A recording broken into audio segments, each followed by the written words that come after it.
सदाशिवसमारम्भां शङ्कराचार्यमध्यमाम् अस्मदाचार्यपर्यन्तां वन्दे गुरुपरम्पराम्।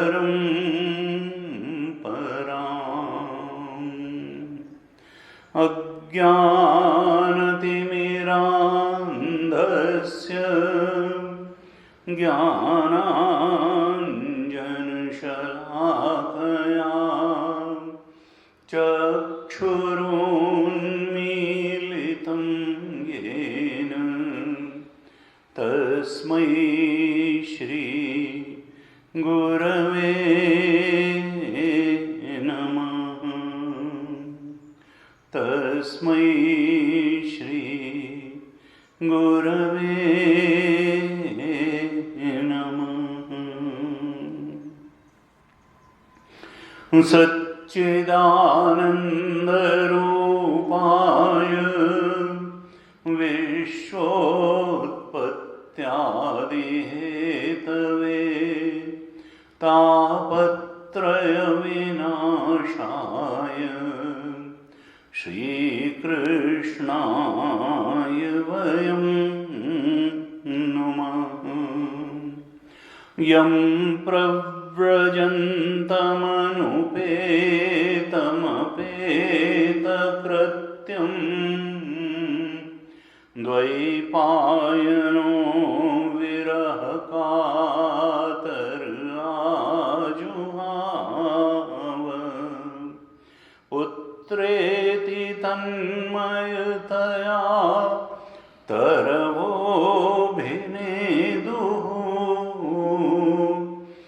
तं सर्वभूतहृदयं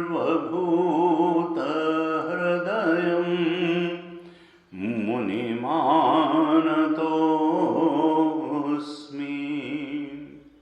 तं सर्वभूतहृदयं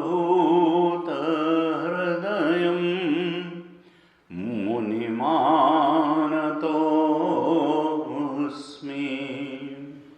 नारायणं नमस्कृत्य नरं चैव नरोत्तमं देवीं सरस्वतीं व्यासं ततो जयमुदीरयेत्। कृष्णाय वासुदेवाय हरये परमात्मने प्रणतक्लेशनाशाय गोविन्दाय नमो नमः। प्रणतक्लेशनाशाय गोविन्दाय नमो नमः। ओम। श्रीमद् भागवत महापुराण के प्रथम स्कंध पर हम चर्चा कर रहे थे। यह स्कंध संतों में अधिकारी स्कंध के नाम से जाना जाता है।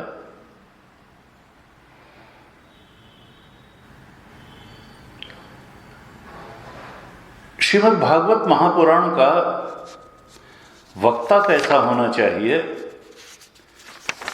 और श्रोता कैसा होना चाहिए, वक्ता का अधिकारित्व क्या होना चाहिए और श्रोता का अधिकारित्व क्या होना चाहिए,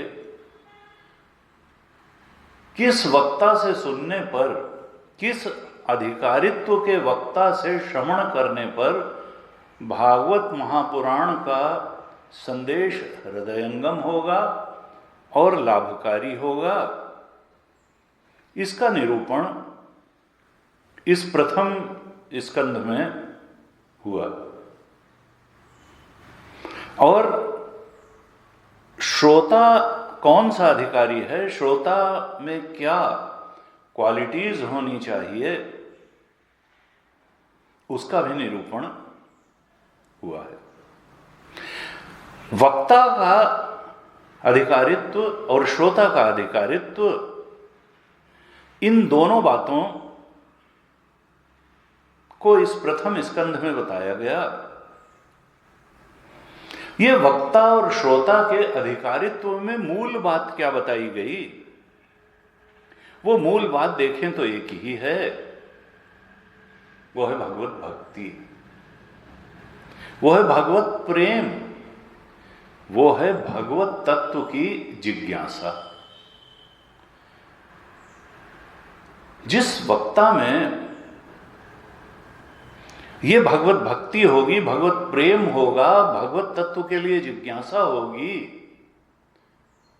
वही अच्छा वक्ता होगा और वही अच्छा श्रोता भी होगा, जिसके हृदय में भक्ति नर्तन कर रही होगी, जिसका हृदय भगवत प्रेम से भरा होगा, भगवत तत्व का जो जिज्ञासु होगा।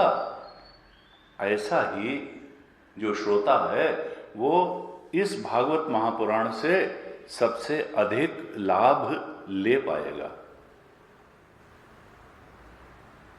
संतों ने कहा कि इस भगवत कथा को कहने का अधिकार किसको है। कहा देखो, जिसके हृदय में भक्ति नहीं है और जिसके हृदय में विषयों से वैराग्य नहीं है, वो असल में कथा कहने का अधिकारी ही नहीं है। जिसकी दृष्टि श्रोताओं की संख्या और दक्षिणा पर ही रहती है, जिसका हृदय भगवत प्रेम में भर करके कथा नहीं कह पाता, संसार से वैराग्य करके कथा नहीं कह पाता, विषय भोगों से वैराग्य करके कथा नहीं कह पाता, भक्ति से हृदय को भर कर कथा नहीं कह पाता, भगवत से प्रेम से भर करके, तो उसको कथा कहने का अधिकार नहीं है। और कथा कहने का प्रयोजन क्या है? कहा कथा कहने का भी यही प्रयोजन है और कथा सुनने का भी यही प्रयोजन है कि भगवान की भक्ति हृदय में दिन दिन बढ़ती चली जाए। प्रतिपल वर्धमानम, भगवत प्रेम बढ़े, भगवत भक्ति बढ़े, भगवत समर्पण बढ़े, भगवत शरणागति बढ़े, हमारा जीवन हनुमान जी जैसा भगवत समर्पित जीवन बन जाए। अपना कोई एजेंडा नहीं, अपनी कोई इच्छा नहीं, भगवत इच्छा को पूरी शक्ति, बल, सामर्थ्य और बुद्धिमत्ता से जीवन में भगवत इच्छा को ही पूरी करना भक्त के तो जीवन का यही उद्देश्य होता है। ऐसी जो भगवत शरणागति आ जाए हृदय में, मन में, चित्त में, इस कथा का यही प्रयोजन है। संतों ने कहा इसी उद्देश्य से कथा करनी चाहिए और इसी उद्देश्य से कथा सुननी चाहिए। इससे क्या होगा कि हमारा वर्तमान भी सुधर जाएगा, और जिसका वर्तमान सुधर गया उसका भविष्य तो सुधर ही जाएगा। वो भविष्य चाहे ये देह के रहते हो या देह के छूटने के बाद हो, वो तो निश्चिंत होकर के जिएगा और निश्चिंत होकर के ही मरेगा। जीने का उद्देश्य क्या है कि ठीक तरह से मरना हम सीख जाएं। अंत काले च मामेव स्मरण मुक्त्वा कलेवरम यह प्रयाति समद्भावम याति नास्ति अत्र संशय। 8वें अध्याय में गीता में भगवान ने कहा हम भगवत स्मरण में रहना सीख जाएं। जो भगवत स्मरण में रहना सीख जाएगा, भगवत स्मरण में जीना सीख जाएगा, वही भगवत स्मरण में मरना भी सीख जाएगा। और जो मरते समय भगवत स्मरण में मरेगा वो भगवान को प्राप्त होगा, वो इस संसार और देह को दोबारा नहीं प्राप्त होगा। वो तो मुक्त हो जाएगा, वो अनंत शांति, तृप्ति और सुख में, उस सुख के सागर में समा जाएगा, आत्मानंद में, ब्रह्मानंद में लीन होगा। वो वासनाओं की पूर्ति के लिए फिर से देह धारण नहीं करने वाला है। ऐसा ये प्रेरणा देने वाला भागवत महापुराण है। भक्ति को बढ़ाने वाला है, प्रेम को बढ़ाने वाला है, सत्य से प्रेम को बढ़ाने वाला है। सत्यम परम धीमहि, उसी परम सत्य का ध्यान करने में समर्थ बनाने वाला है। मुक्ति शास्त्र है। दूसरे अध्याय में बताने वाले हैं जन्म लाभ परः पुंसाम अंते नारायण स्मृति। जन्म लाभ परः, इस मनुष्य के जन्म का सबसे बड़ा लाभ क्या है कि जब ये शरीर छूटे तो भगवान के स्मरण में छूटे, संसार के स्मरण में न छूटे। जन्म लाभा परः पुंसाम, दूसरे अध्याय के प्रारंभ में ही बताने वाले हैं सुखदेव जी महाराज। दूसरे अध्याय के दूसरे स्कंद के प्रथम अध्याय के 6ठे श्लोक में जन्म लाभ परः पुंसाम अंते नारायण। जन्म का लाभ क्या है? अगर ये न हो पाया तो व्यर्थ जन्म गमाया। चाहे जितने संतानें हो गई, चाहे जितनी प्रॉपर्टी ऐश्वर्य इकट्ठा कर लिया, जितनी बड़ी कुर्सी प्राप्त कर ली, पुत्रेषणा वित्तेषणा लोकेषणा की कितनी भी पूर्ति कर ली, लेकिन मरते समय भगवान का नाम न याद आया तो समझ लो जीवन व्यर्थ ही जिया। और ये कब होगा? जब हम जीवन में भी सत्संग करेंगे, जब हम भागवत जी के शिक्षाओं को बार बार स्मरण करेंगे। अभ्यास योग युक्तेन चेतसा नान्यगामिना परमं पुरुषम दिव्यम याति पार्थानुचिंतयन्। उस परम पुरुष, उस दिव्य स्वरूप को, आत्मा को, अपने ब्रह्म स्वरूप को बार बार भागवत की शिक्षाओं का स्मरण करके हम उसके बोध में प्रतिष्ठित हो सकते हैं। और जो जीवन काल में उसका लगातार स्मरण करने में समर्थ हो जाता है, फिर वो अंत काल में भी उसका स्मरण कर पाता है। और यही जीवन की सफलता है। जन्म लाभ, इसीलिए तो जन्म मिला है। जन्म लाभ परः पुंसाम, सबसे बड़ा लाभ यही है कि अंते नारायण स्मृति, भगवान के स्मरण में ही शरीर छूटे। ये वासना पूरी हो गई, ये वासना पूरी नहीं हुई, ये काम कर सके, ये काम नहीं कर सके, इन सब बातों में उलझाव रखते हुए शरीर न छूटे।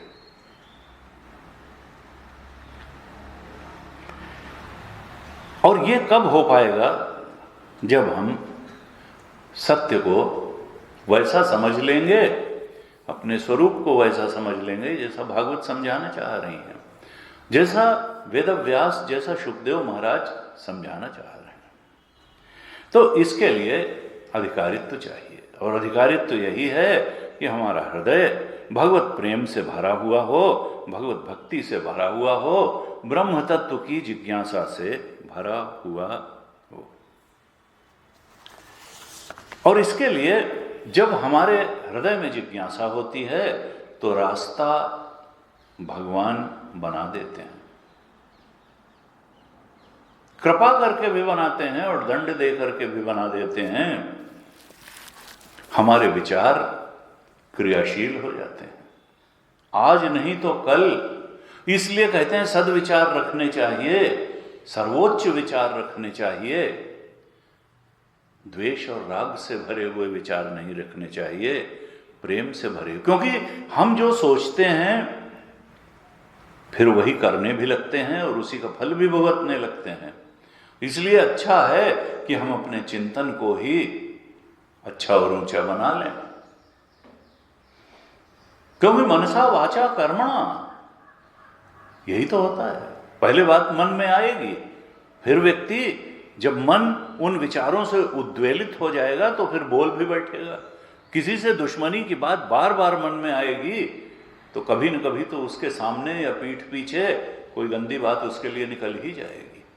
मन जब राग से भरा होगा तो राग की बात निकल जाएगी, किसी की प्रशंसा कर देंगे, किसी से प्रेम प्रदर्शन कर बैठेंगे या किसी से दुश्मनी की बात कर बैठेंगे और फिर कुछ कर्म भी कर सकते हैं। मनसा वाचा कर्मणा, इसलिए अच्छा है कि मन से सद चिंतन हो, सद्भावना हो। और भगवान से बढ़ करके ऊंची अच्छी और सच्ची बात क्या हो सकती है? सदचिंतन का सबसे उच्च स्वरूप है भगवत चिंतन, आत्मचिंतन, ब्रह्म चिंतन। सत्यम परम धीमहि, उस परम सत्य का ध्यान करना, उस परम सत्य का चिंतन करना। और ये सब बातें सत्संग से हो जाती हैं, ये भागवत श्रवण से हो जाती हैं, ये भगवत गीता के अर्थ का श्रवण करने और मनन करने और उस अर्थ पर ध्यान करने, मेडिटेट करने से हो जाती हैं। आत्मावारे द्रष्टव्य, श्रोतव्य, मंतव्य, निदिध्यासित। उस आत्म तत्व का ज्ञान श्रवण मनन और निदिध्यासन से हो जाता है।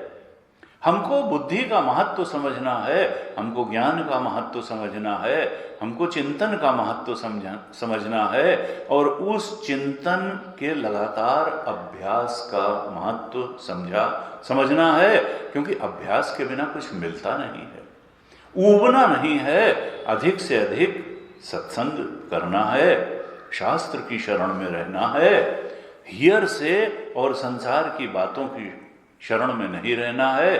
गीता के वचनों को प्रमाण मानना है, भागवत के संदेशों को प्रमाण मानना है, कहीं सुनी बातों को प्रमाण नहीं मानना।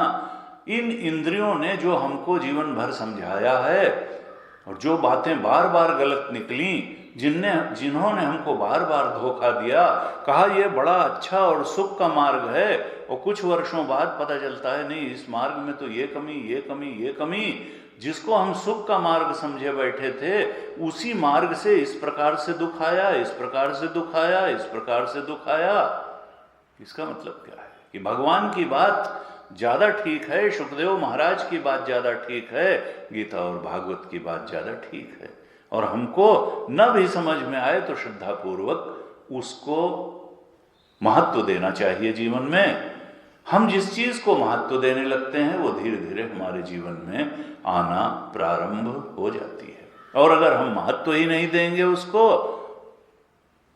तो फिर जैसे जीते आए हैं वैसे ही जीते रहेंगे, और जो जिस तरह से सुख दुख पाते आए हैं उसी तरह से पाते रहेंगे। इसलिए बदलाव तो करना है। बदलाव किधर? आध्यात्मिक रूप से उन्नत होने का, इस अंतःकरण को सात्विक बनाने का, पवित्र बनाने का, निर्मल बनाने का, अपने चिंतन में भगवान को बसाने का, ईश्वर को बसाने का, परम सत्य को बसाने का अभ्यास हमको करना है। सत्संग से करना है, स्वाध्याय से करना है, चिंतन मनन से करना है, ध्यान से करना है। ये बात अधिकारी स्कंध में बताई गई और हमको अधिकारित्व बढ़ाते चले जाना है। हमने 18 अध्यायों पर चर्चा की थी। प्रथम स्कंद के कुल 19 अध्याय हैं। अब आज हम 19वें और अंतिम अध्याय पर विचार करेंगे और फिर समय रहेगा तो दूसरे स्कंद में प्रवेश करेंगे। 19वें अध्याय की, प्रथम स्कंद के 19वें अध्याय की कथा चलती है कि जब हिरणों का पीछा करते करते परीक्षित जंगल में भटक गए, भूख और प्यास से व्याकुल हो गए और वहां पर एक ऋषि का आश्रम दिखा। उस आश्रम में गए तो देखा ऋषि ध्यान लगा करके बैठे हुए हैं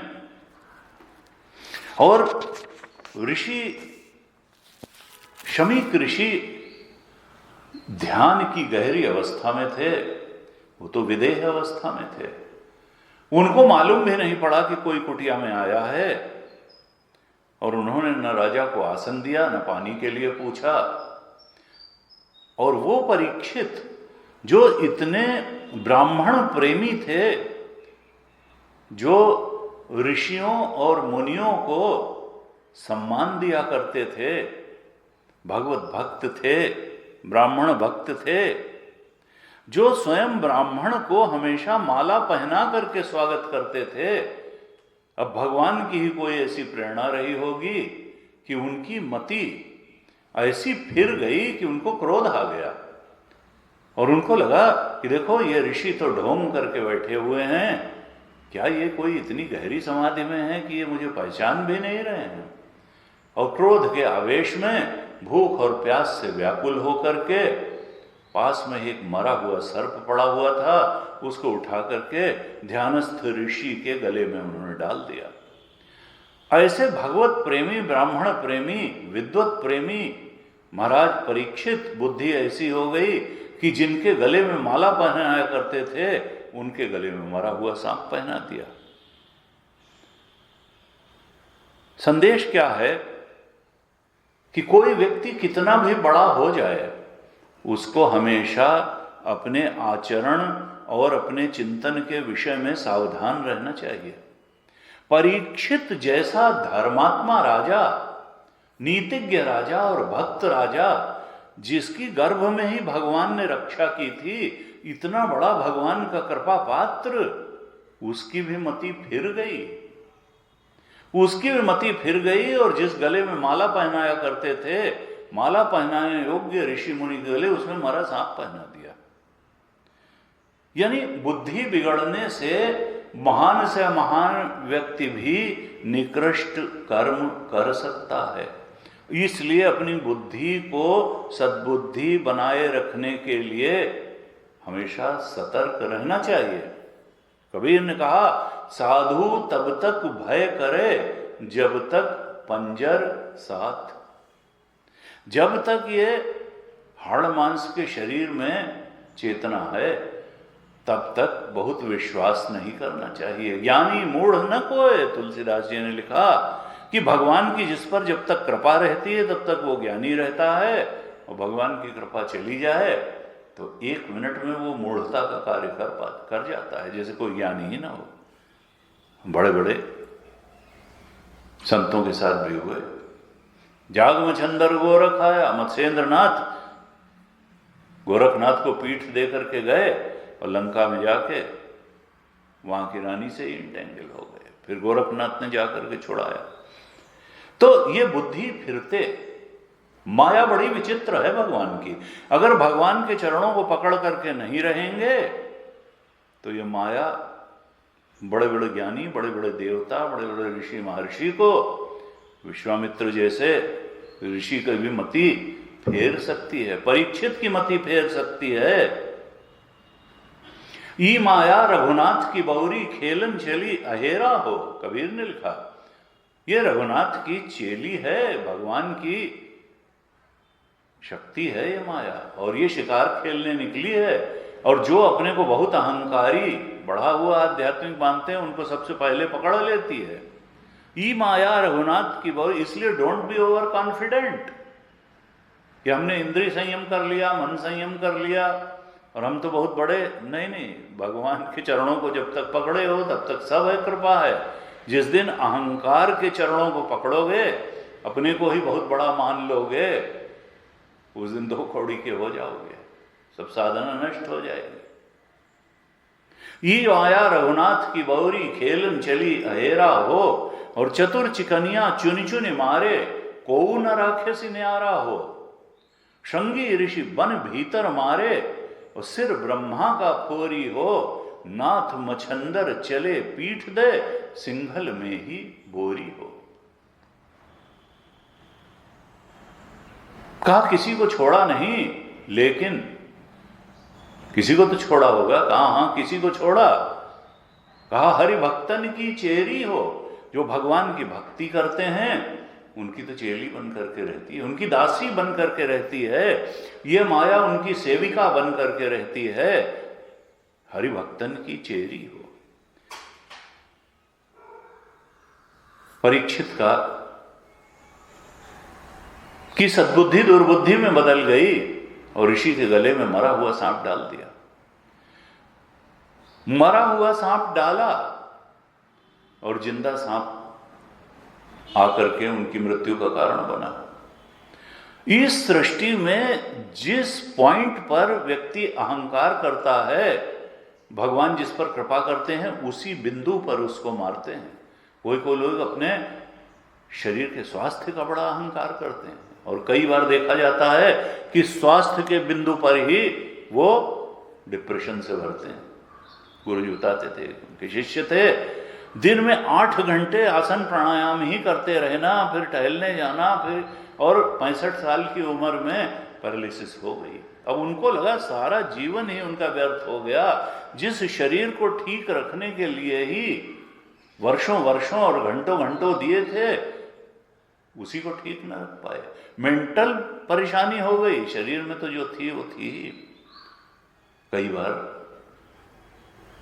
जो धन के अहंकार में डूबे लोगों का भी यह हाल होता है, और कई बार पद के अहंकार में डूबे लोगों का भी यह हाल होता है। न धन काम आता है, न पद काम आता है, न शरीर सौष्ठव काम आता है। काम आता है तो भगवान की शरणागति। जा पर कृपा राम कह होई, ता पर कृपा करे सब कोई। ऐसा संतों ने कहा है। रामचरितमानस की चौपाई नहीं है ये, लेकिन संतों का अनुभव है कि जा पर कृपा राम कह होई, ता पर कृपा करे सब कोई।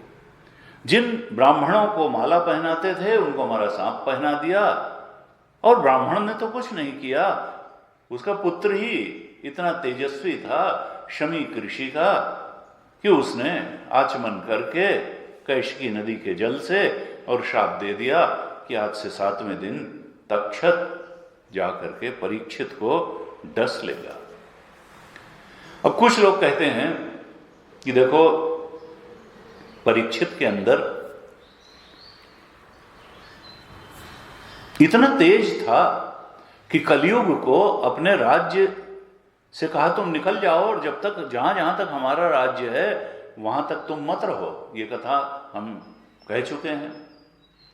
और तब कलयुग ने कहा कि हमें कुछ स्थान बताइए जहां हम रहें, क्योंकि आपका राज्य तो सारी पृथ्वी पर है, हम कहाँ रहें। और तब कलयुग को रहने के लिए इन्हीं परीक्षित महाराज ने 5 स्थान दिए थे। कहा था कि अनृतम मदम कामम रजो वैरम च पंचमम। आप द्यूत में रहो, आप मदिरा पान में रहो, आप स्त्रियों में रहो, आप हिंसा में रहो। द्यूतम पानम स्त्री हसूना, 4 स्थान दिए थे। 17वें प्रथम स्कंद के 17वें अध्याय के 38 श्लोक में ये 4 स्थान दिए। और फिर जब याचना की कलयुग ने कि नहीं हमें कुछ और दो रहने के लिए, तब जात रूपम अदात प्रभु पुनश्च याचमानाय जात रूपम अदात प्रभु। तब परीक्षित ने कहा जाओ सोने में रहो, सुवर्ण को भी मैं कलयुग को कहा रहो। और कहते हैं कि जब भीम ने जरासंध को हराया था तो जरासंध तो बड़ा आतताई राजा था, कितने राजाओं को जो है उसने कैद करके रखा था, और जरासंध का मुकुट रखा हुआ था। और कहते हैं उस दिन परीक्षित ने जरासंध का मुकुट पहन लिया। तो कलयुग स्वर्ण का मुकुट, और वो भी आतताई असुर का पहना हुआ, वो इसी से बुद्धि फिर गई। ये स्वर्ण बुद्धि फेर देता है, आसक्ति बुद्धि फेर देती है, दुहसंग बुद्धि फेर देता है। जरासंध का मुकुट पहन लिया। ऐसी कई कई लोग अलग अलग ढंग से, लेकिन मूल बात क्या है कि अहंकार मत करो। संसार की किसी भी उपलब्धि का अहंकार करना, वो धन का हो, पद का हो, ऐश्वर्य का हो, वो बुद्धि फेर देता है। भक्ति बुद्धि को ठीक रखती है और मद अहंकार बुद्धि को फेर देता है। हमने धर्म के 4 पैरों की चर्चा की थी। तपः शौचम दया सत्यम पादाः कृते कृताः 17वें अध्याय के 24 श्लोक में कहा था। और कलयुग में 3 पैर टूट गए थे, जिनको बाद में परीक्षित ने जोड़ दिया। तप, शौच और दया के पैर टूट गए थे, लेकिन टूटे कैसे थे? इसमय संगम संग मदई। इसमय संग और मद के कारण ये 3 पैर टूट गए थे। तपः शौचम दया, तप का पैर इसमय के कारण टूटा। और ये हमारे ही जीवन में भावनात्मक जगत की ये बातें हैं कि तप का नाश हो जाएगा किसके अंदर? जो अहंकारी होगा। इसमय का अर्थ क्या है? इसमय का अर्थ है एरोगेंस, कंसीट, प्राइड।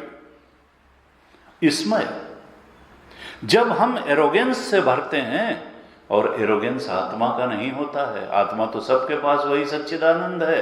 एरोगेंस हमेशा अनात्म का ही होता है। मेरे पास इतना धन है, मेरे पास शरीर इतना बलवान है, इतना लंबा चौड़ा है, देखो मेरे बच्चे, अरे 3 लड़के अमेरिका में हैं, भाई इनके तो बहुत बड़े आदमी हैं। एरोगेंस हो गया। संतान का अहंकार होता है, धन का अहंकार होता है। अरे साहब चीफ सेक्रेटरी से रिटायर हुए हैं। पद का अहंकार हो सकता है, अरे साहब ये तो मल्टीनेशनल के सीईओ हैं।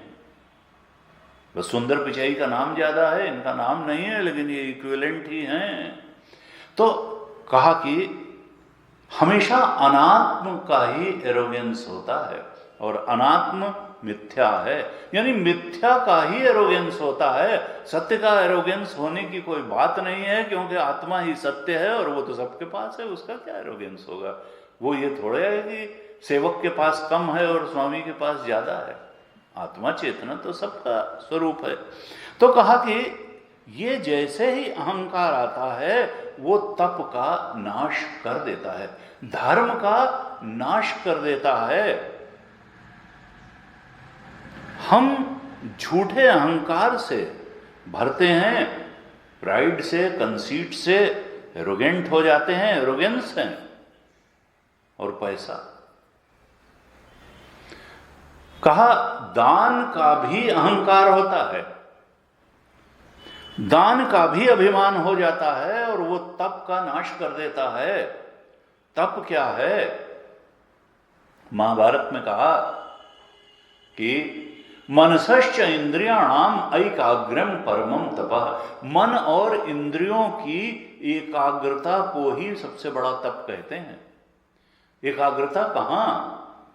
ब्रह्म तत्व में, सत्संग में, भागवत की शिक्षाओं में, गीता के अर्थ में। अगर मन और इंद्रियां एकाग्र हो जाएं तो इससे बड़ा कोई तप नहीं है। लेकिन अहंकारी व्यक्ति तो गीता की बात सुनना ही पसंद नहीं करता, और सुन भी लेगा तो उसको ग्रहण नहीं होगी, थोड़ी बहुत ग्रहण भी हो तो उसका अभ्यास नहीं करेगा। तो ये अहंकार तप का नाश करने वाला है।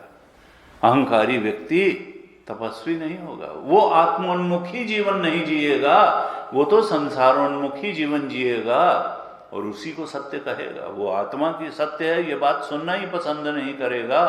इसलिए कहा कि तप का नाश करने वाला है ये जो प्राइड है, ये जो एरोगेंस है, ये क्योंकि अहंकारी व्यक्ति का फिर आसुरी संपद में उसकी बुद्धि चलने लगती है। 16वें अध्याय में आसुरी संपद का वर्णन करते हुए भगवान कहते हैं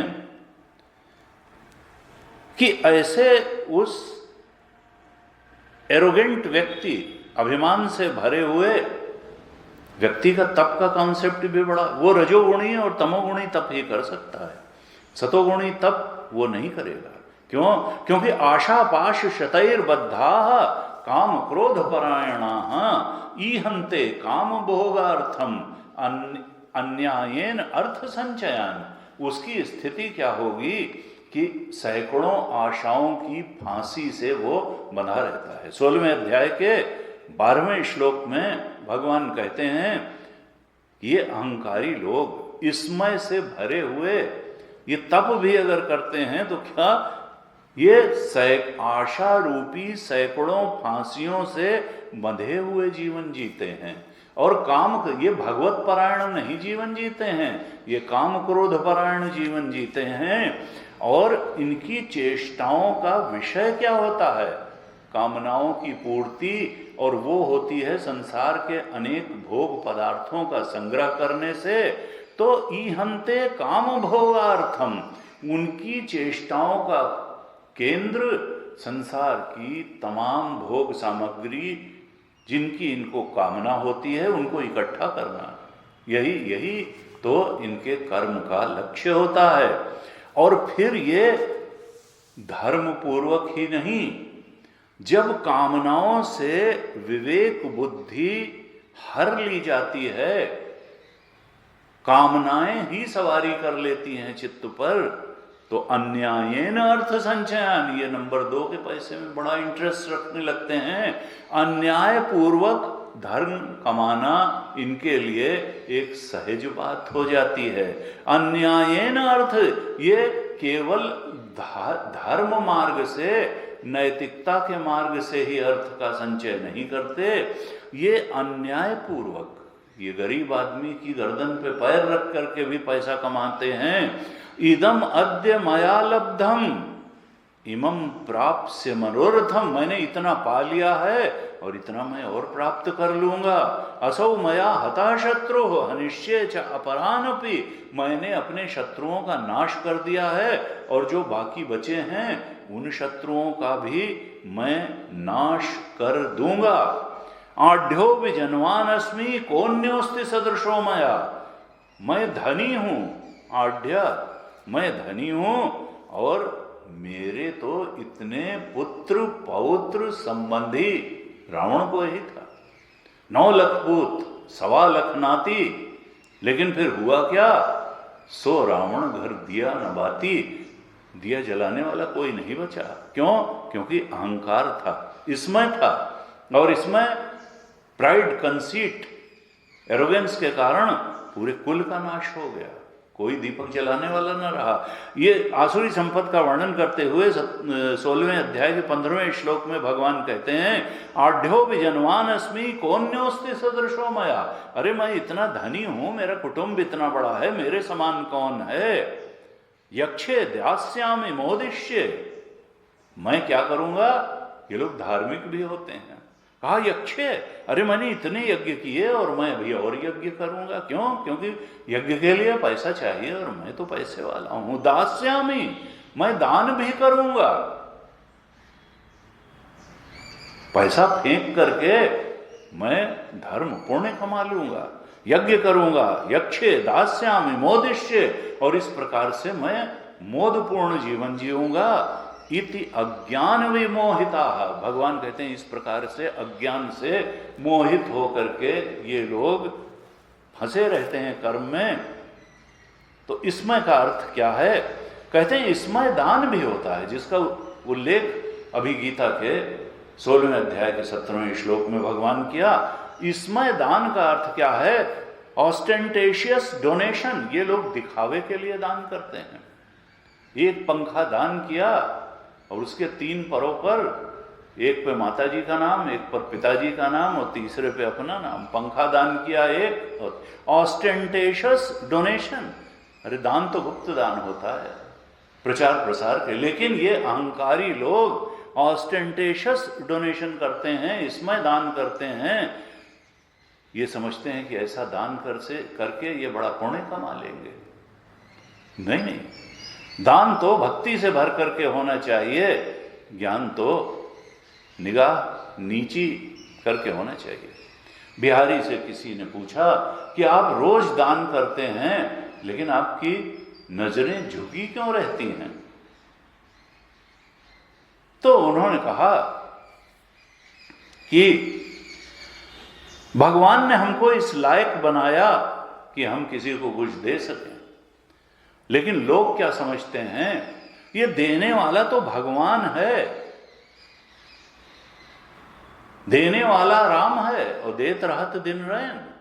मुझको भी वो शरीर उसी ने दिया, सांसें उसी ने दी, सांस लेने के लिए फेफड़े उसी ने दिए, खाने के लिए मुंह दिया, पचाने के लिए आंतें दी, सब कुछ तो भगवान ने दिया। देनहार को और है। बिहारी ने कहा देने वाला कोई और है, देत रहत दिन रैन। वो मुझे भी दिन रात देता है और सबको देता है, और लोग भ्रम मुझ पर करें। लोगों को भ्रम क्या होता है कि जो बिहारी हैं ये दे रहे हैं। देनहार को और है, देत रहत दिन रैन, और लोग भ्रम मुझ पर करें, तासो नीचो नैन। इसलिए मैं नीची निगाह करके देता हूं कि कहीं ये ना हो जाए कि लोग समझते हैं बिहारी दे रहा है, देने वाला कौन? बिहारी को भी देने वाला वही है, तुमको भी देने वाला वही है। इसलिए मैं नीचे, कि कहीं मेरे अंदर अहंकार ना आ जाए, लोग भ्रम मुझ पर करें, तासो नीचो नैन। तो ऑस्टेंटेशियस डोनेशन को हमारे शास्त्रों ने इसमय दान की श्रेणी में रखा है, और इसमय तप को नष्ट करने वाला है। दिखावे के लिए नहीं दान करना है। तो ये तप को नष्ट करता है। तप रूपी बैल के धर्म के पैर को तोड़ देता है, एरोगेंस। और आसक्ति संग को, आसक्ति जो है वो शुचिता को नष्ट कर देती है। इस देह से आसक्ति कर ली, ये देह मल का भांड है। मुंह से खखार निकलती है, आंख से कीचड़ निकलता है, नाक से मैल निकलता है, हर छिद्र से मैल निकलता है, और हम समझते हैं what a beautiful body I have. कभी प्रेमिका के शरीर की तारीफ करते हैं, कभी अपने शरीर की तारीफ करते हैं, कभी संसार की तमाम चीजों की तारीफ करते हैं। तारीफ करने लायक आत्मा है, तारीफ करने लायक चेतन है, तारीफ करने लायक परमात्मा है। असत की आसक्ति शुचिता को नष्ट ही करती है। कहा देखो आसक्ति मत करो, नहीं तो मन की पवित्रता नष्ट हो जाएगी। वैराग्य ही मन में पवित्रता लाता है, क्योंकि वो सतोगुण से बना है अंतःकरण। जब संसार की कामनाएं सताएंगी नहीं, संसार की आसक्ति सताएगी नहीं, तो मन अपने स्वाभाविक सात्विक स्वरूप को प्राप्त कर लेगा। कामनाएं ही तो असात्विक बनाती हैं। संसार की गंदी बातों का साथ, गंदी बातों की चाहत, यही तो मन को मलिन बनाती है। तो कहा संग जो है निर्माण मोहा जित संग दोषा अध्यात्म नित्या विनिवृत्त कामा द्वंद्वैर विमुक्ता सुख दुख संगे गच्छन्ति अमूढ़ा पदम। 15वें अध्याय के 5वें श्लोक में भगवान ने कहा गीता में कि जित संग दोषा, अगर तुम अपना कल्याण चाहते हो तो ये संग दोष से ऊपर उठ जाओ, अंतःकरण निर्मल पवित्र हो जाएगा, शुचिता आ जाएगी अंतःकरण में, पवित्रता निर्मलता आ जाएगी। तुमको विषय निरपेक्ष शांति और सुख का अनुभव हो जाएगा। तुम्हारी जीवन यात्रा आत्मोन्मुखी, ज्ञानोन्मुखी, आनंदोन्मुखी बन जाएगी, सत्योन्मुखी बन जाएगी। तो कहा इसमें से तप रूपी पर टूट गया धर्म का, संग से शुचिता रूपी पैर टूट गया, और मद से दया रूपी पैर टूट गया। मद से दया रूपी पैर टूट गया। मद क्या है? मद है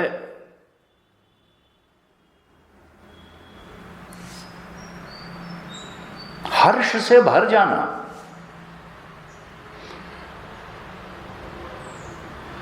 I have got so many things. I am such a big achiever. Just to rejoice, become glad, become intoxicated by success, worldly success.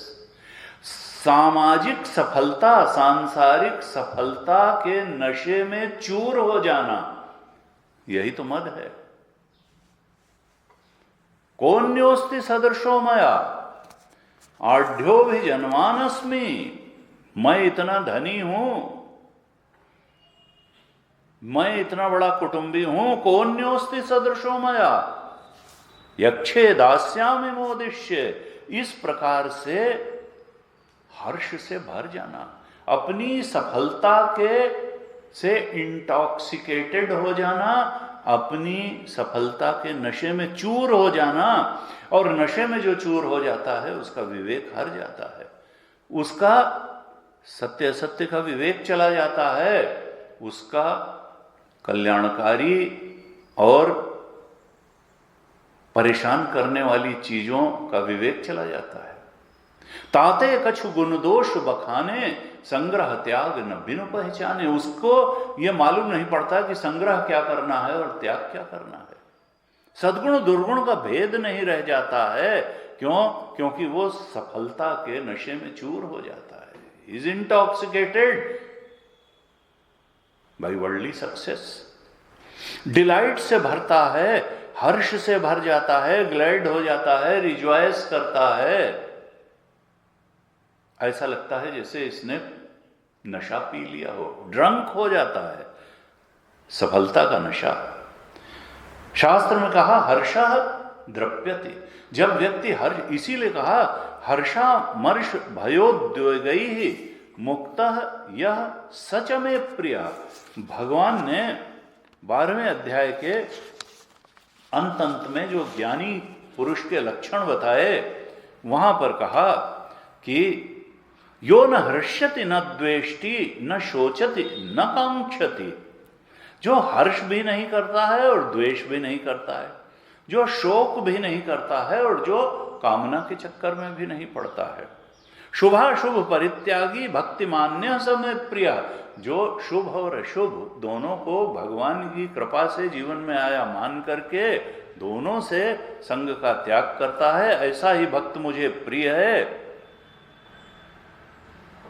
कहा हर्षामर्ष भयोद्वेगई मुक्तो यह सच में प्रिय। जो हर्ष और अमर्ष दोनों से मुक्त होता है, ऐसा ही मेरा भक्त मुझे प्रिय है। तो शास्त्र में कहा कि हर्षा द्रप्यति। जब आप हर्ष से भरते हैं, सक्सेस से इंटॉक्सिकेटेड हो जाते हैं, तो आपके अंदर दर्प आता है, घमंड आता है। और दर्पः धर्मम अतिक्रामति। दर्प आने पर आप धर्म का अतिक्रमण करते हैं, भूल जाते हैं कि कौन सा रास्ता ठीक है, और अधर्म के रास्ते चल करके फिर क्या होगा? अधर्म के रास्ते चल करके तो फिर व्यक्ति विपरीत परिस्थिति ना आए, ऐसा हो ही नहीं सकता है। तो ये सब बातें भगवान जो आई हैं प्रथम स्कंध में कि तपा शौचम, कि हमारे जीवन में तप भी हो, शुचिता भी हो, दया भी हो, सत्य हो। और ये कब होगा? जब अहंकार से इसमय नहीं होगा, आसक्ति संग नहीं होगा और मद नहीं होगा। अन्यथा अगर परीक्षित का दिमाग फिर सकता है तो हमारा भी फिर सकता है। कहते हैं कि डोंगरी महाराज कहते थे कि देखो, साधु की परीक्षा नहीं लेनी चाहिए कि जरा देखें भाई कितने पानी में हैं, कितने पहुंचे हुए हैं। अरे तुम क्या, तुम्हारे पास पैमाना ही नहीं है, परीक्षा क्या लोगे? तुम तो साधु बनने की कोशिश करो।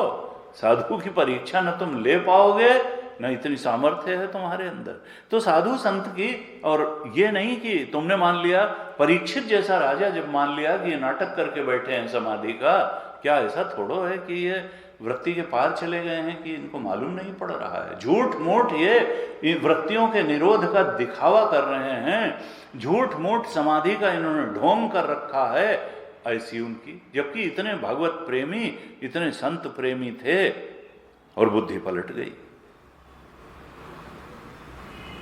पाप कर्म हो गया, और उसका परिणाम क्या हुआ कि जो मरा सांप पहनाया था, और जिंदा सांप उनको उनकी मृत्यु का कारण बन गया। गुरु जी कहते थे लेकिन फिर भी परीक्षित का स्टेचर, परीक्षित की प्रभु परायणता, प्रभु शरणागति कितनी थी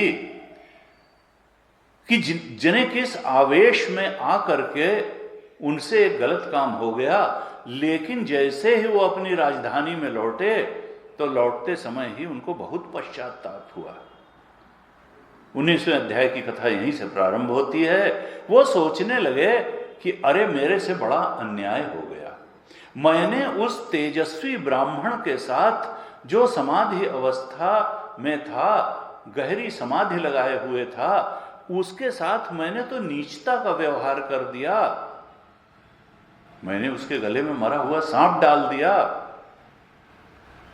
और ये मुझसे जो अधर्म का व्यवहार हो गया, जो नीचता का व्यवहार हो गया, अवश्य ही इसका परिणाम मुझे भोगना पड़ेगा। और फिर उन्होंने कहा जितने शीघ्र मैं इसका दुष्परिणाम भोग लूं वही मेरे लिए हितकारी है, क्योंकि उसी से मेरे पाप का प्रायश्चित हो जाएगा। और उस विपत्ति, विपरीत परिस्थिति को झेलने के कारण फिर कभी मैं ऐसा दुष्कर्म करने का साहस नहीं करूंगा, ऐसा परीक्षित ने सोचा। और ये सोचने के बाद वो ये इंतजार करने लगे कि अब वो विपत्ति किस प्रकार से आएगी और कैसे आएगी। उनके मन में आया कि भगवान अवश्य मुझे दंड देंगे, और अच्छा ही है कि मुझे दंड मिल जाए, ब्राह्मणों के क्रोध से मेरा खजाना जल के खाक हो जाए, मेरी सेना, मेरा राज्य, ये सब नष्ट हो जाए। जो और ये हो करके क्या हो कि अब दोबारा कभी पापीयसी धी द्विज देव गोभ्य, 19वें अध्याय के 3 श्लोक में क्या सोचते हैं कि ये दंड पा करके, इस प्रकार की विपत्ति का सामना करके मेरे पाप का प्रायश्चित हो जाएगा, और अब कभी आगे द्विज देव गोभ्य, ब्राह्मणों के प्रति ऐसी नीच बुद्धि मेरी नहीं होगी, देवताओं के प्रति नीच बुद्धि नहीं होगी, और गायों के प्रति भी कभी नीच बुद्धि नहीं होगी। ऐसी पाप बुद्धि, पापीयसी धी, पाप बुद्धि, वह दंड पा करके मेरी न ब्राह्मण देवता गौओं के प्रति नहीं होगी। इस प्रकार से वो पश्चाताप कर रहे थे, चिंता कर रहे थे, विलाप से भर करके ऐसा विचार कर रहे थे कि तभी उनको मालूम हुआ कि शमीक ऋषि के पुत्र ने यह शाप दे दिया है कि आज से 7वें दिन तक्षक मुझे डस लेगा। और जब उन्होंने ये सुना तो वो बिल्कुल शांत रहे। उनको लगा कि भगवान की कृपा है कि मुझे अपने उस दुष्कर्म का परिणाम आज से 7वें दिन मिल जाएगा। ये परीक्षित की महानता है कि उन्होंने बदला लेने की नहीं, ये नहीं कहा कि अरेस्ट कराओ दोनों को, और इसके पहले कि 7वां दिन आए, दोनों को सूली पर चढ़ा दो, पिता पुत्र को। आज का कोई राजा होता तो ऐसा ही करता। उनको लगा कि मेरे ही दुष्कर्म का यह परिणाम है और इससे मेरे पाप का प्रायश्चित हो जाएगा, और इस कारण से उन्होंने उस शाप का स्वागत ही किया। चौथे श्लोक में उल्लेख है, उनके विचार कैसे चले। सोचते हैं, ससाधु मैंने न चिरेण तक्षका अनलम प्रसक्तस्य विरक्ति कारणम। ससाधु मैंने, उन्होंने इस शाप को बहुत अच्छा माना। क्यों? क्योंकि तक्षत अनलम न चिरेण, कि अब जल्दी ही क्या होगा कि तक्षत रूपी अग्नि आकर के मेरे इस शरीर को जला देगी। तक्षत के विष की आग में मेरा ये शरीर जलेगा। प्रसक्ति से ये जो शाप है, ये मेरे लिए वरदान बनकर के आया है। क्यों? क्योंकि मैं संसार में प्रसक्त हो रहा था, आसक्त हो रहा था, और ये शाप मेरे वैराग्य का कारण बन रहा है। अब मैं पुत्र जन्मेजय को अपना राज्य सौंप करके गंगा किनारे जा करके अनशन व्रत ले करके बैठ जाऊंगा और वहीं अपने शरीर का त्याग करूंगा। ये शाप तो मेरे वैराग्य का कारण बन जाएगा। क्यों? और मेरी आसक्ति को जीवन से दूर कर देगा। इस प्रकार से उन्होंने विचार किया। और फिर क्या किया? अथो विहाय इमम अमुम च लोकम विमर्शितैहि हे तया पुरस्तात् कृष्णांघ्रि सेवाम अधिमन्यमानः उपाविशत प्रायम अमर्त्य नद्याम। वो सोचते हैं, तब उन्होंने क्या किया कि अथो विहायम इमम अमुम च लोकम। उनका लाइफ के प्रति अप्रोच वैसे क्या रहा था कि इमम और अमुम च लोकम, चाहे ये लोक हो या परलोक हो, हेयतया पुरस्तात् विमर्शित, उन्होंने बहुत विचार करके पहले ही ये जान लिया था कि ये लोक भी और परलोक भी बहुत दिल लगाने लायक नहीं है। ये तो तुच्छ और त्याज्य है। ये लोक भी तुच्छ और त्याज्य है, और स्वर्ग आदि परलोक भी तुच्छ और त्याज्य है। और हम नहीं भी समझेंगे इस बात को तो भी ये तुच्छ और त्याज्य रहेगा। तो क्या है जो तुच्छ और त्याज्य नहीं है? कहा वो हमारा स्वरूप है, वो भगवान है। भगवान ही एक है, आत्म तत्व ही है, ब्रह्म तत्व ही है जो तुच्छ और त्याज्य नहीं है। उसको तो त्यागा जा ही नहीं सकता है। वो तो बृहत्वाद ब्रह्म है, उससे बड़ा कुछ नहीं है। वही पकड़ने योग्य है। इसको ये पकड़ने योग्य भी नहीं है, और इनको हम पकड़े रह भी नहीं सकते। क्षीणे पुण्य मर्त्य लोकम विशंति। स्वर्ग से भी पुण्य क्षीण होने के बाद फिर यहाँ तो संसरण ही बना रहेगा। हम चाहें भी तो नहीं पकड़ सकते हैं, न इहलोक को न परलोक को। तो वो ये सब जानते थे, पहले ही उनके अंदर ये सद्विचार था कि ये सब लोक त्याज्य हैं। और इसी कारण एक क्षण में, चूंकि विचार पहले से बना हुआ था, ये नहीं है कि 2 क्षण में ये नहीं होता कि अज्ञान से ज्ञान हो जाए। पहले से उन्होंने इतना सत्संग किया था, भगवत कृपा थी, शास्त्र प्रमाण मानते थे, चिंतन परिपुष्ट था। इसीलिए जब शाप की बात आई, एक क्षण में ही उन्होंने अपना राज्य छोड़ दिया, लोक परलोक सबकी इच्छा आकांक्षा कामना छोड़ दी। और फिर क्या किया? वो चूंकि विचार बिल्कुल पुष्ट थे कि ये लोक और परलोक त्याज्य है, और कृष्णांघ्रि सेवाम अधिमन्यमाना, वो ये भी जानते थे कि पाना क्या है? भगवान के चरणों की भक्ति। कृष्ण अंघ्रि सेवा, भगवान कृष्ण के चरणों की सेवा, अधिमन्यमाना को ही जीवन में सबसे महत्वपूर्ण मानते थे, जानते थे, पहचानते थे, और इसीलिए एक क्षण में वो निर्णय कर पाए। उपाविशत, जा करके बैठ गए। कहाँ? प्रायोपवेश करके, अन्न जल का त्याग करके जा करके बैठ गए अमर्त्य नद्याम, देव नदी गंगा के किनारे मुजफ्फरनगर में, शुकताल में जा करके बैठ गए। अमर्त्य नद्याम, देव नदी गंगा के किनारे जा करके बैठ गए। कितनी शांति से उन्होंने शाप को सुना और एक राइट डिसीजन। एक बार तो गलत अविवेक ने सवारी कर ली थी, लेकिन भगवत चरणानुरागी होने के कारण वो शाप भी वरदान बन गया। गुरु जी कहते थे कि परीक्षित की जगह कोई दूसरा होता और ये सुन लिया होता कि आज से 7वें दिन सर्प के काटने से मृत्यु हो जाएगी, तो 7वें दिन तक आने की जरूरत ही नहीं, तक्षत के आने की जरूरत ही न रहती। वो तो उसके पहले ही रो रो के मर जाता।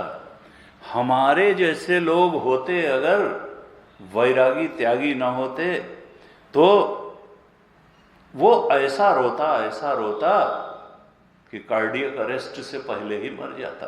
तक्षत के काटने की जरूरत न पड़ती, लेकिन भगवत चरणानुरागी होने के कारण, ये जानने पर भी कि 7वें दिन तक्षत के काटने से शरीर छूटेगा, शांत रह के गए और गंगा किनारे भजन के लिए बैठ गए।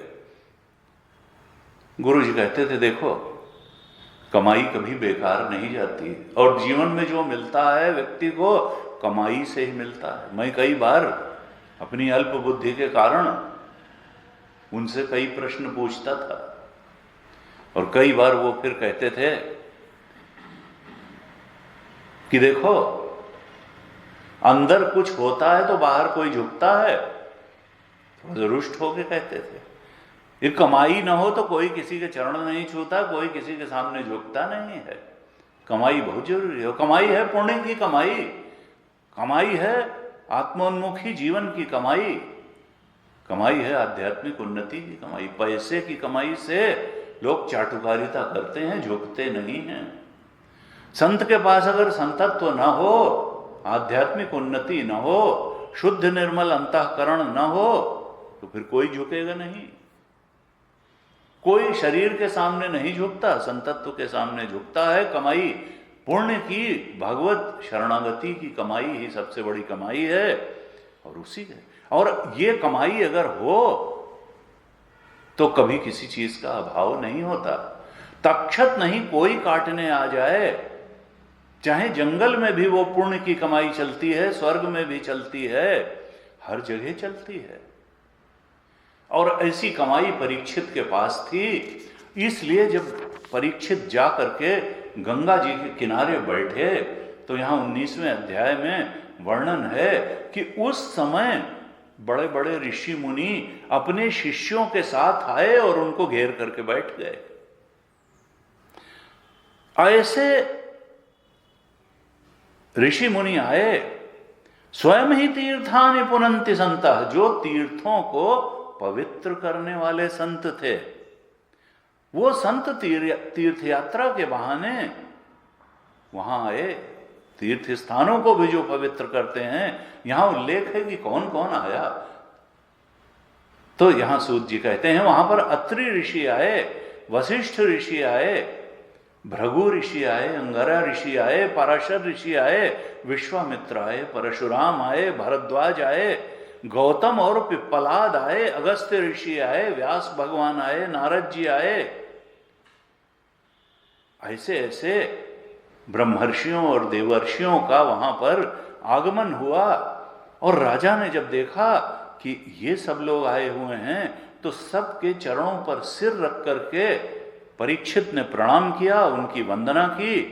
और जब सब लोग बैठ गए, तब राजा परीक्षित ने, देखिए गंगा किनारे एकांत में जाने पर भी इतने इतने ऋषि सत्संग के लिए उनको उपलब्ध हो गए। परीक्षित ने कहा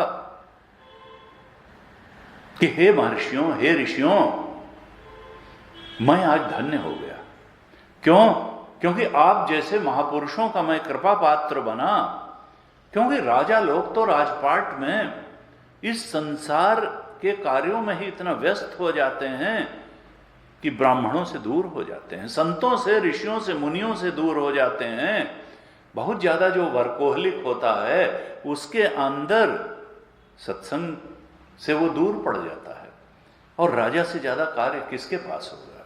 परीक्षित कहते हैं कि कितना मेरा सौभाग्य है कि मैं यहां आया और मुझे आपके सत्संग का लाभ मिल रहा है। मैं तो निरंतर इस देह में आसक्त था, घर में आसक्त था, संसार में आसक्त था, और इस आसक्ति के कारण मैं पाप रूप हो गया था। निश्चित रूप से भगवान ने मुझ पर कृपा करने के लिए ही ब्राह्मण के मुख से शाप दिलवाया, और शाप के बाद आप सब लोग मुझ पर कृपा करने के लिए यहां पधार गए हैं। अगर शाप न मिला होता तो मैं संसार से विरक्त होकर के यहां आकर के बैठता नहीं, और आप सब महानुभावों का सत्संग मुझे प्राप्त न होता। परीक्षित कहते हैं कि मैंने अपने चित्त को भगवत चरणों में समर्पित कर दिया है। फिर प्रार्थना करते हैं ऋषियों से कि भगवान आप लोग तो मुझे भगवान की बात सुनाइए, भगवान की लीलाएं सुनाइए, भगवान के स्वभाव प्रभाव और भगवत तत्व का निरूपण आप करिए। मैं आप सबके चरणों में प्रणाम करके यही प्रार्थना करता हूं। 19वें अध्याय के 16वें श्लोक में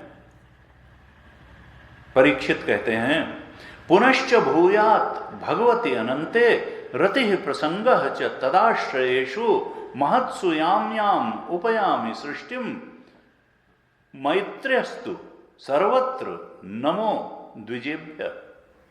परीक्षित कहते हैं, पुनश्च भूयात् भगवति अनंते, आप महानुभावों हमारे ऊपर ऐसी कृपा करो कि जहां जहां मेरा जन्म हो, पुनश्च भूयात्, जिस भी योनि में मैं जाऊं तो 3 बातें कहते हैं, आप ऐसी कृपा करो कि मेरे ऊपर, मेरे जीवन में ये 3 बातें बनी रहें, और हमको भी इन 3 बातों पर ध्यान देना है। क्या मांगते हैं? कहते हैं ऐसी कृपा करो आप महर्षियों कि भगवती अनंते रति ही, उन अनंत भगवान में मेरा प्रेम हमेशा बना रहे। चाहे ये शरीर छूटने के बाद जिस योनि में भी जाऊं, जिस शरीर में भी जाऊं, भगवान से मेरा प्रेम कम न हो, बढ़ता रहे। भगवती अनंते रति ही मेरी बनी रहे।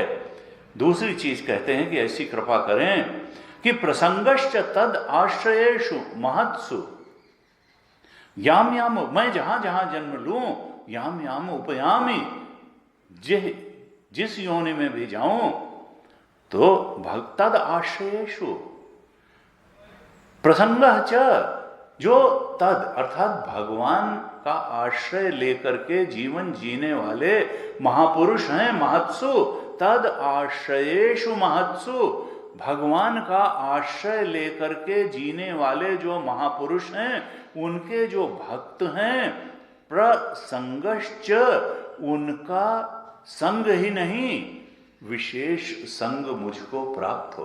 भगवान के चरणों में मेरी प्रीति बनी रहे और भगवान के भक्तों का मुझे सानिध्य मिलता रहे।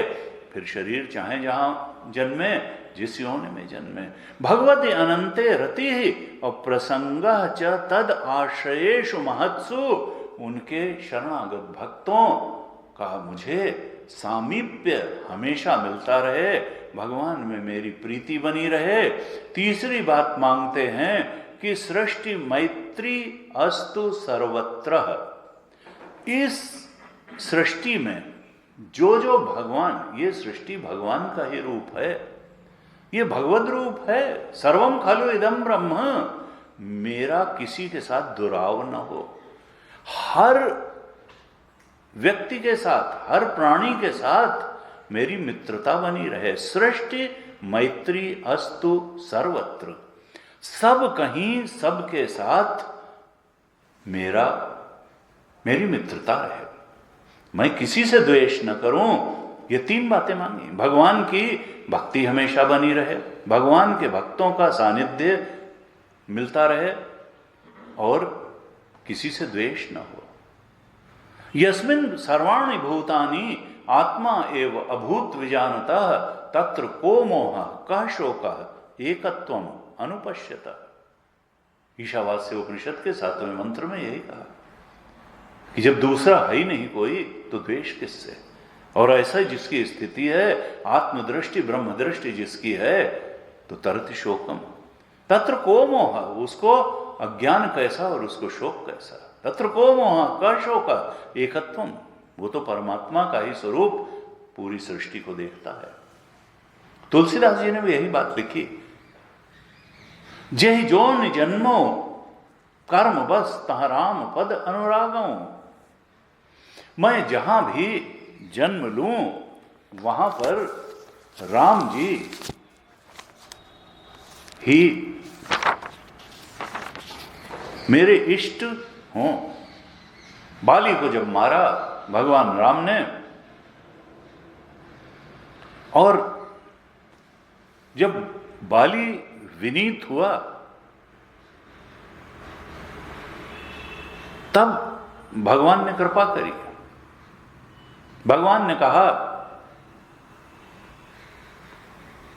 कि अचल करो तन राखो प्राणा, मैं कहो तो तुम्हारे शरीर को रख लूं, तुम्हारे प्राण नहीं जाएंगे।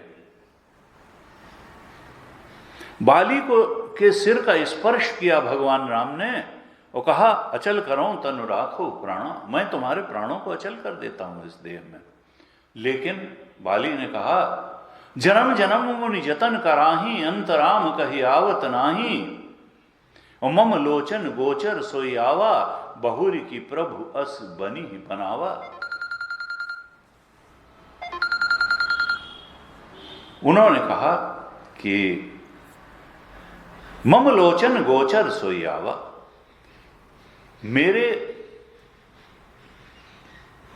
मेरी दृष्टि के सामने वह परमात्मा शरीर लेकर के खड़ा हुआ है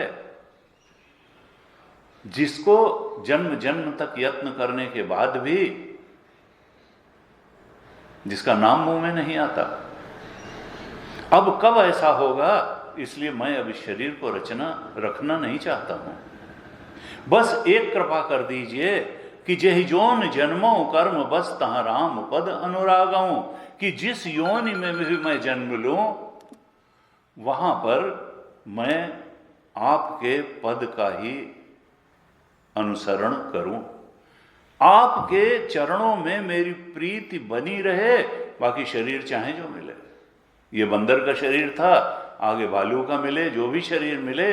जेहि जोनि जन्मो कर्म बस तहां राम पद अनुरागों, जिस योनि में भी जन्मो वहां पर मैं भगवत भक्ति से मेरा हृदय भरा रहे। बाली ने भी भगवान से ही मांगा था, और यहां पर परीक्षित जो भी ऋषि मुनि इतने बड़े बड़े हैं उनसे यही बात मांगते हैं कि शरीर चाहे जो मिले, भगवान की भक्ति से मेरा हृदय भरा रहे, भगवत भक्तों का संग मिला रहे, और ये सारी सृष्टि मुझे राम में दिखाई देती रहे। इस प्रकार से कहा। आज समय पूरा होता है, यहीं तक रखते हैं। फिर से भगवान से प्रार्थना है कि हम उस परम भगवान की परम प्रीति पाने के मार्ग पर शीघ्रता से आगे बढ़ते रहें। आप सबका धन्यवाद। ओम पूर्णमदः पूर्णमिदं पूर्णात् पूर्णमुदच्यते पूर्णस्य पूर्णमादाय पूर्णमेवावशिष्यते। ओम शांति शांति शांति। हरि ओम। श्री गुरुभ्यो नमः। हरि ओम।